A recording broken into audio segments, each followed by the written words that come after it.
Welcome to Meet Your Neighbor, the podcast that highlights the people and stories that make Westbrook Village a truly exceptional community.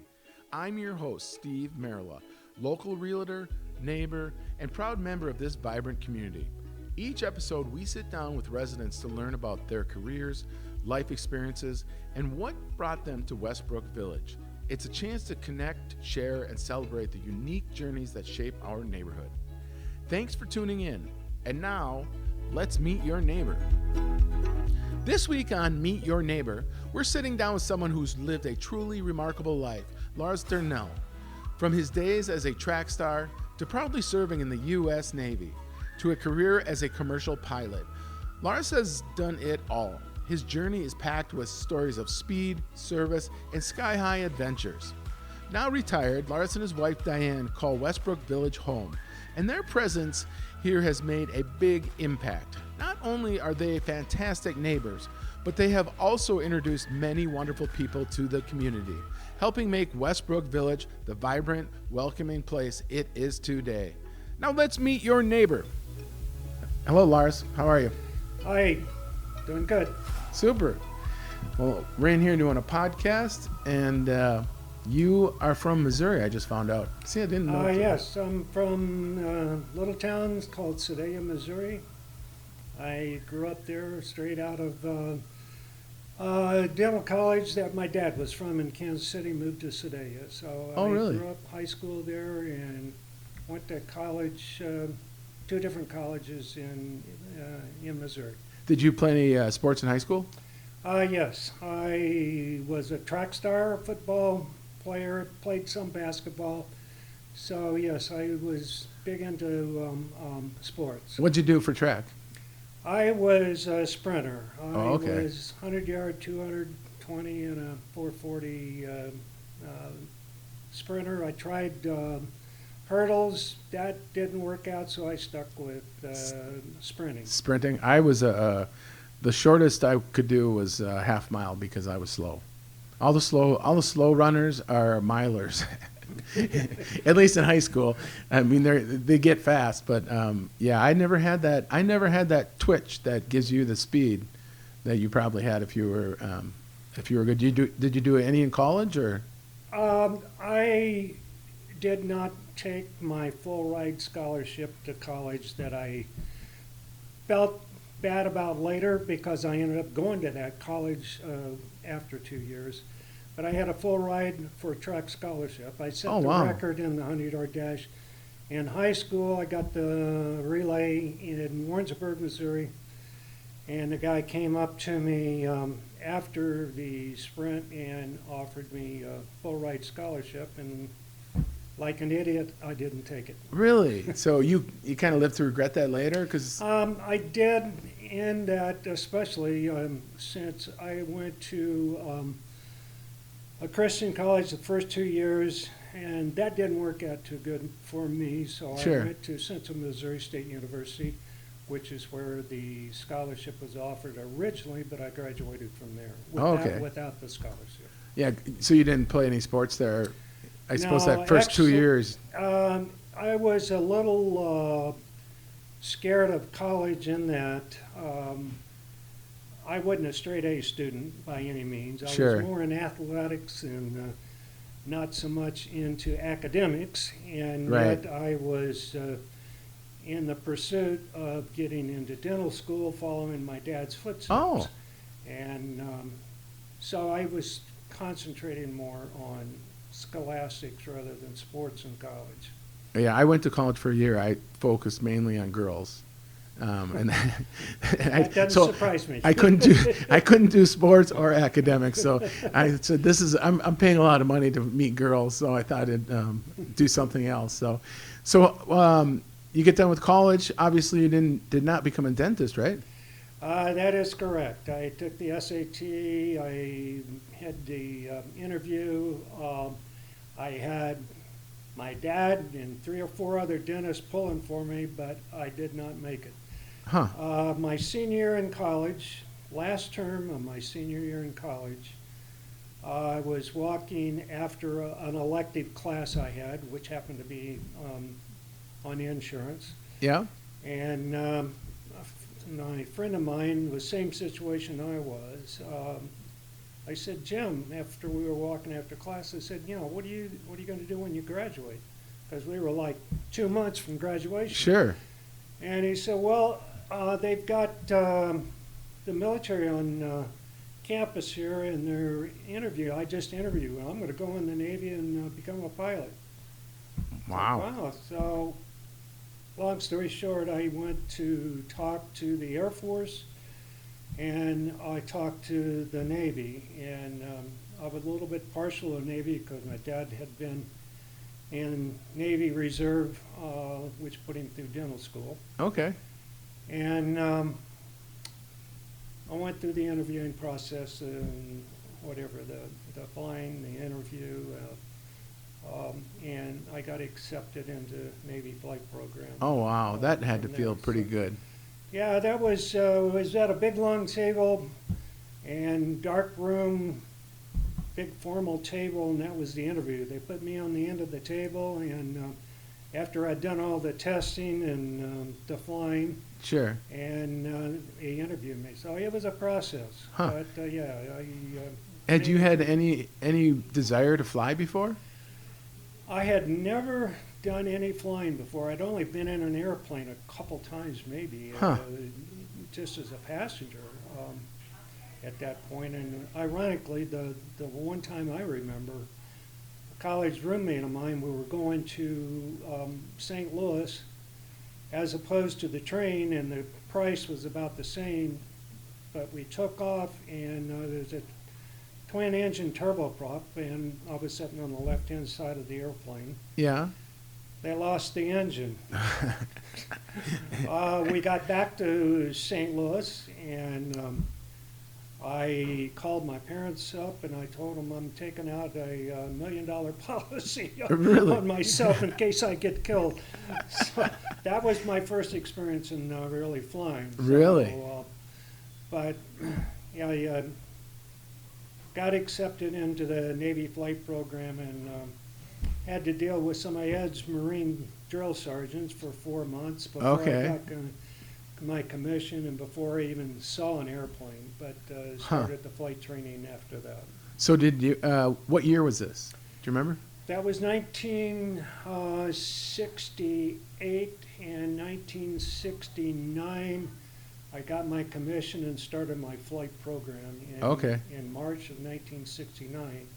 Ironically, that was the same month I first got married. And my first wife had been out of Missouri once in her life. I bring her to Pensacola, Florida, and she's lost, and I couldn't attend to her because I was learning a new profession in flying, and it took all my time. You were learning a new language. Yeah, I mean, it was. Being a pilot had to have been a whole different ballgame. Yeah, it was a different language, different lingo, and Sure. the third dimension in which you're dealing with gravity and all that thing. Oh, But yeah. what a fun time. Well, it was a lot of work time. It wasn't all fun. Yeah. But it turned out I made a better pilot than I would a dentist. Sure. Well, did you love it though? I mean, I did. It seems like when I haven't talked to you really about being a pilot, but it seems like you have to really love it to do it. Because it's a lot of work. It was a far cry from sitting behind a desk in a cubicle, which I'd done before too. Sure. That was no fun compared to flying. Yeah. So how long were you in the Navy then? I was in a total of 20 years, 4 years active duty, but then I was 16 years in reserve. Oh, okay. All of which active duty time I was flying. In reserve time, I had very little flying experience. But I had the flying, I got on with the airlines during most of that 16 years in the Navy Reserve, and I was flying more than I ever was in the, I'm in sure. the Navy. So, I'd got 20,000 hours of flight time. And I got out of the Navy with, maybe 1,000. Oh, wow. So most of yours was commercial, huh? Yeah. Yeah. What was that like? I mean, it seems it seems not as sexy now as it used to be. Is it because it was really unique to be a pilot? Is that just how I'm looking at it, or is that reality? No, I think you're right. I think it's not as glamorous as it was before. And Sure.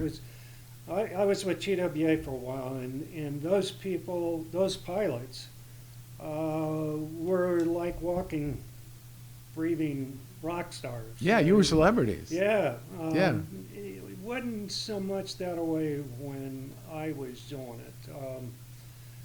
It kind of lost its thrill because everybody was doing it. Sure. Everybody was flying, and Okay. it wasn't just a new novelty type of thing. But Huh. days of Howard Hughes, and that's who started basically TWA. In fact, I worked at a Howard Hughes building in Kansas City at 1307 Baltimore, which was a training center. Oh, really? So I started working there after I got out of the Navy, before I could get hired as a pilot with the airlines. Did you ever meet him, Howard Hughes? Howard Hughes? Yeah. No, he was already. Oh, he's already gone. He was already Oh, gone I at didn't. that point. All Yeah. right. That would have been something. But That would have been a good story. Yeah, that would have been a good story. Did you ever think about getting? It seems like there's a lot of private jet pilots that work for these bigger corporations. Have you ever done anything like that, or thought about it? I tried after I got out of the Navy, and I didn't get hired right away with the airlines. I tried the corporate world, one of which was John Deere, McCormick, several different corporations. But it was, I don't know now, of course, that was like a private country club that Sure. it was hard to break into, Oh, I bet. even though it would have been a really good job. I've got a cousin that is a pilot, and he did get into, not necessarily a corporate, but he was flying for a small company that he was getting a lot of flight time in. So, Huh. whole different lifestyle, whole Yeah. different world. But if you got on with, I was going for the gold, like John Deere or something. Sure. And, but I never was able to break that ice. I have a buddy that I don't know him that well, but I would see him out, and we'd be at a concert or something, just local venue, and he would be drinking. And I'd say, well, "You're not drinking anymore?" He goes, "I might have to fly him on call." And he was doing the private jet thing, and he'd run a family to Florida, and then run them here, and just stay and wait. And if they needed to run somewhere, it was like it. I have a buddy that worked for Signature Airlines, who's a private hub, and he used to call guys like him limo drivers for the airplanes at that point. Yeah. But still, that to me, flying is so much responsibility. You have someone's life in your hand, and looking at that cockpit, it seems a little complicated, at least for this kid. We had went from one airplane to the next in flight training. It was Sure. three different airplanes we started out. But the first one was a T-34. That was two-place airplane and a tandem set. That wasn't so bad, but when I went to a multi-engine airplane at S2 in Corpus Christi, they told us when we got there that we were going to have to pass a blindfold test and be able to point to each system, each switch, and be within, I don't remember, 3 inches or whatever it was, blindfolded, to be able to tell you what switch it was. Really? And I thought, man, there's no way that's going to happen. Well, it did happen. And Huh. then you get to the airlines, and I flew Boeing 727, Boeing 737, Boeing 57, Boeing 767. the switches on that were far beyond what the S2 was. But you learn to condition and memory of what each system does. And, Sure. And what did help it, I taught for, 2.5 years at TWA, the 727 systems. I was just a systems instructor. That was a good foundation for me to dig into the systems, understand how they work, know where the switches were and what each system does, and the backup systems, each one. There's, with the airlines, there's at least 2 backups for each system, whether it be hydraulics, pneumatics, or so they have the system and then 2 fail systems. Yeah. Okay. Yeah, typically. And if you ever get down to both engines being gone and your generator's gone, you got a rat that drops down and it flows in the wind and will generate the enough electricity or power that you can control the airplane and land the airplane. So fortunately, that never happened to me, but it's nice to know how that system works if you ever get into that condition. So if both engines go, you have no power for thrust or anything like that, right? And then something drops down. Yeah, it's called a rat. It's basically a turbo fan. Okay. It drops down from the lower fuselage, and it's a ram air turbine, and it will generate its own wind, own electricity enough that you can control the ailerons and the rudder and be able to hopefully safely land it. You're not going to be able to do a go around. You're not going to be able to. But you'd be able to touch down and hopefully land it safely. Yeah. Wow, I never knew that. Yeah. I don't think anybody knows that. Well, fortunately, it hadn't been used very much. Yeah, has it been used? Do you know how many? I suppose that's a historical question, but. Well, Sully landed in the Hudson River, but they never used a rat. I mean, they just totally lost the engine because of the geese ingestion. Okay. And so they didn't have time to. He dead sticked it into the Hudson. Huh. So macho when you say that he dead sticked it. It's still I'm always surprised at how you're not short, but like I always think of guys getting out of those cockpits of those jets, and they're usually a little bit smaller because there's not much room in there. So I'm always surprised at how small the pilot is, but you're over 6 feet, aren't you? No, 5'10". 5'10"? 5'10". Oh, must be the hair. That does make a difference in some airplanes. I had a friend, Dick Nation. He's gone now, but he was a shorter guy. I was stationed with him in NAS Glencoe, which has since been shut down as well. But anyway, the point of the story is Dick Nation was flying a A4, and he had to eject out of it shortly after takeoff at NAS Glencoe. Yeah. And the canopy came off, and he was ejected out of the cockpit. Well, because of him being short, his knees didn't hit the dash, whereas somebody that was 6 foot tall or 6'4" or right. taller could have hit his knees on the dash as it was ejecting out and boy, that cripple you. Gives me the But cheese. Dick, as it was, he was shorter. He ejected out, had a second stage rocket, and the airplane went ahead and crashed into the woods, and Dick ended up on his feet, standing up, not a thing scratched. Wow. So yeah, he was lucky. Yeah, real lucky.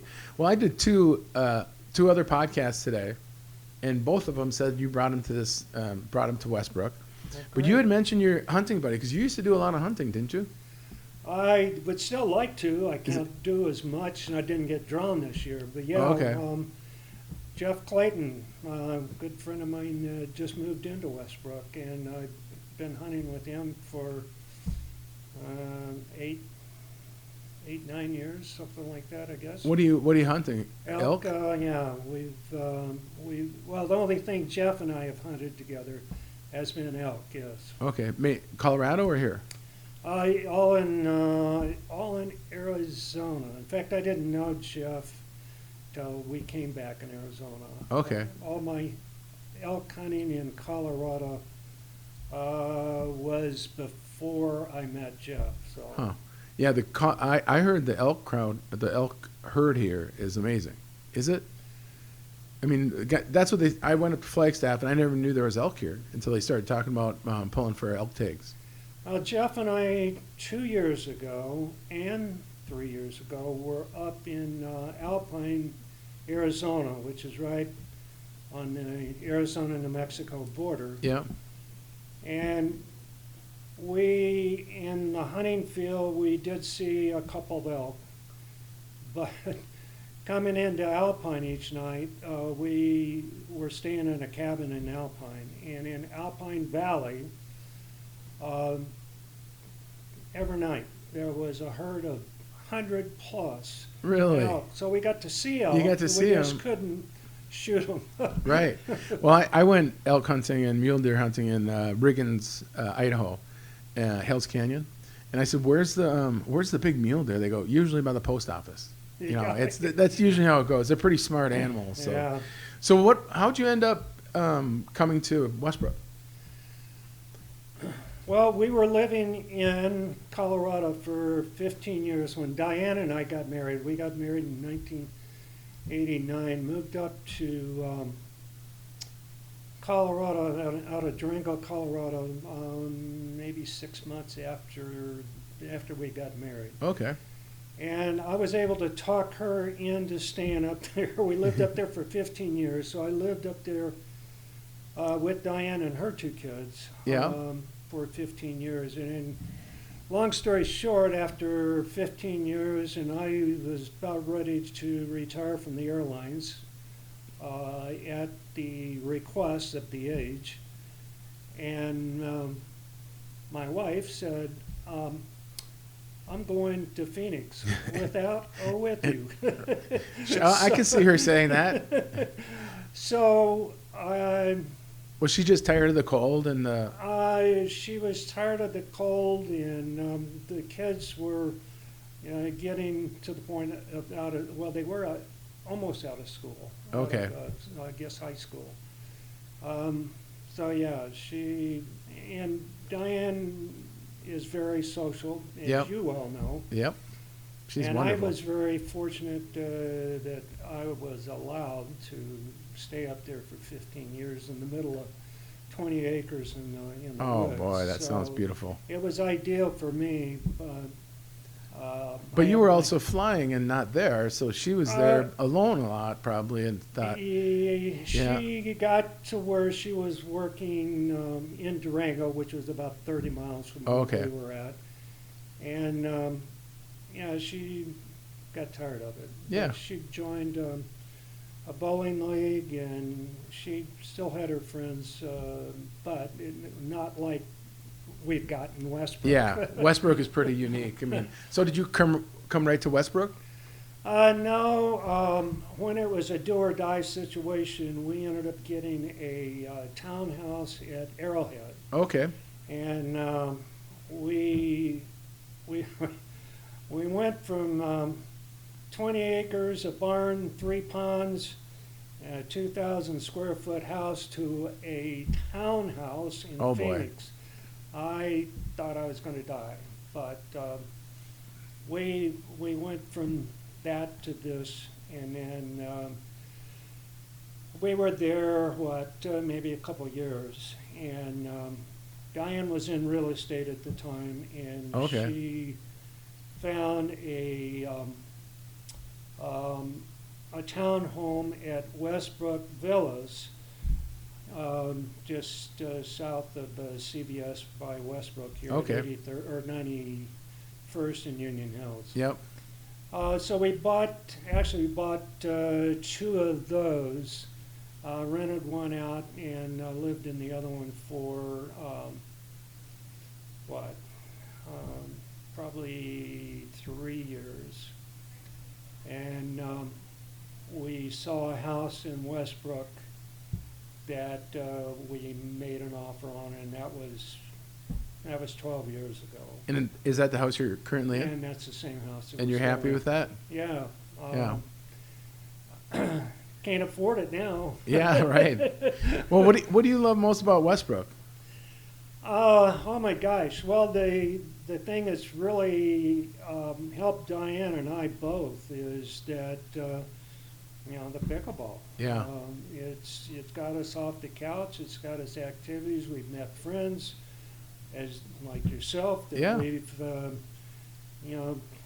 we're in a card club, 2 or 3, and Diane is, I don't know, she's probably in 30 card clubs with the women. She never stops. She's going to one this afternoon, so yeah, she never stopped. However, she is slowing down, unfortunately, because of her health. She has no choice. Sure. Yeah. I feel sorry for her in a lot of ways. She just got 2 places cut out on her, one on her shoulder, one on her ear, and the one on her shoulder is really bad. I just helped bandage that one before coming over here. Yeah. So, and she had 3 back surgeries, open heart surgery. So yeah, it's It's been tough watching a loved one deal with the pain, and especially with back problems. Boy, I know Yeah. she really suffered with that, and she loves pickleball. That's what's tough on these people is in that community when they get hurt and they can't play pickleball and they go through with. I mean, it's an addiction. That pickleball. Oh, it definitely is. Yeah. Yeah, you have such a nice little overhand shot, I think it is, and then I remember when you lost your serve for a little bit. I lost my serve for 14 months, and man, it's hard to get back. That was frustrating. Yes, Wasn't it? Yeah. It's kind of like it's more frustrating than golf because in pickleball the ball's coming back at you and you know what to do. But when you're dropping the ball or hitting the ball for a serve, it's like a golf ball that's just sitting there. All you got to do is hit it, and you miss it. And you miss that was pretty frustrating. Well, we're at the end of our interview. That was really good talking to you, and I appreciate it. Well, thanks, Dave. Yeah, Appreciate it. thank you. Thank you for listening to the Meet Your Neighbor podcast. If you enjoyed today's conversation, be sure to subscribe so you never miss an episode. And feel free to share this podcast with your friends and fellow neighbors. Until next time, take care and keep connecting.